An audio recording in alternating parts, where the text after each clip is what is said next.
Allô les copains. Donc voilà, j'avais envie de reprendre l'émission Les Dessous de cartes, qui décryptait un peu les informations. Là j'ai pris France 24, ça s'appelait les Dessous de Rafa, tiens. Ouais. J'ai pas montré le bas, hein. Bon bref. Mais voilà, bon moi j'ai eu le bac en séchant, hein. J'aime pas l'école, hein, et tout, c'est de la merde. L'histoire, chacun a la sienne, hein. Hmm. Et l'économie, tout ce qui traite de l'argent, moi, m'en fous. Les maths, je suis fort, mais je m'en fous. Mais, surtout, voilà, le civisme, il n'y en a pas. Bon, c'est de la merde. Les armes, tout ça, faut les prendre, faut les gérer, etc. De toute façon, là, on va prendre France 24 qui traite de la Russie par l'intermédiaire d'un gars qui sort d'une université américaine. Donc, c'est assez rigolo. Et puis voilà, donc c'est les dessous de Rafa. Allez, c'est parti, on y va tout de suite. Et pourquoi Poutine a accepté cette conférence qui au fond, n'a pas vraiment de raison d'être. Il n'y a pas de grands sujets en ce moment à débattre entre les deux présidents. Ouais, il y a quand même la Syrie, l'Ukraine. Oui, mais ils en ont déjà parlé, Oui. ils ont eu déjà l'occasion de se rencontrer, donc ils savent quelles sont leurs positions. Alors pour Poutine, je dirais que dans l'immédiat, il y a peut-être l'intérêt de savoir ce qui s'est dit entre Trump et Kim Jong-un. Je pense que c'est la seule raison pour laquelle il a traîné les pieds et est allé rencontrer Trump à Helsinki.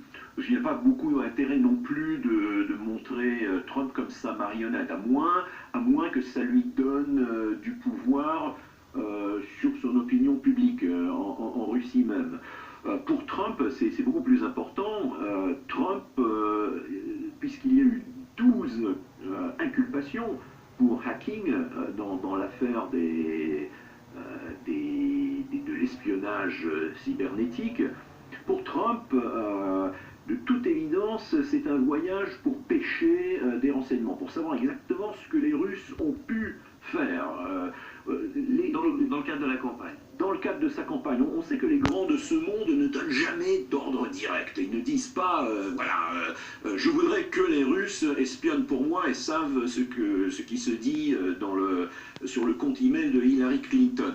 Mais on fait des allusions vagues, on dit voilà, j'ai un problème, je voudrais que ce problème disparaisse, ou je voudrais salir l'image d'Hillary Clinton, je veux pas savoir comment ça se passe, mais peut-être que quelqu'un que nous connaissons en Russie peut-être aurait des idées. C'est sans doute comme ça que ça s'est passé, sauf que maintenant, l'affaire devient de plus en plus sérieuse, et Trump a besoin de savoir qui a fait quoi pour pouvoir se défendre, parce que c'est peut-être lui qui sera sur la sellette, voire même inculpé très prochainement. Est-ce que vous...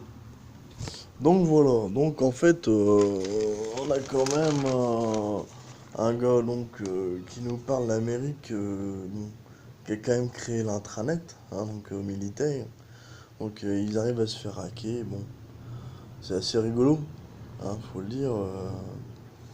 On pourrait croire qu'ils sont copains en fait. Faites-vous des bisous, j'ai envie de dire. Poutine et Trump, hein, vous êtes dans la même mafia. Je pense qu'Hillary, elle sera d'accord pour même sur la bouche, hein. Hein, je pense qu'elle s'en fout maintenant. C'est plié. Ça nous concerne pas, hein. Poutine, il s'en fout. Trump, il s'en fout. Tout le monde s'en fout.